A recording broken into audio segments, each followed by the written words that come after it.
Hello everyone, how are you doing? This is MD Tech here with another quick tutorial. In today's tutorial, I'm going to show you guys how to delete browsing history on the Brave web browser. So this should hopefully be a pretty straightforward process, guys. And without further ado, let's go ahead and jump straight into it. So all you have to do is select the hamburger icon in the top right corner of the Brave browser. And then you want to go down and select delete browsing data. And then you can select the time range you want to go back and delete all the way to, all time if you want to delete everything.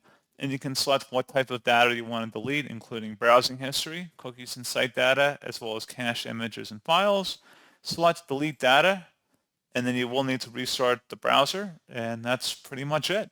So, as always, thank you for watching this brief tutorial. I do hope that was able to help you out, and I do look forward to catching you all in the next tutorial. Goodbye.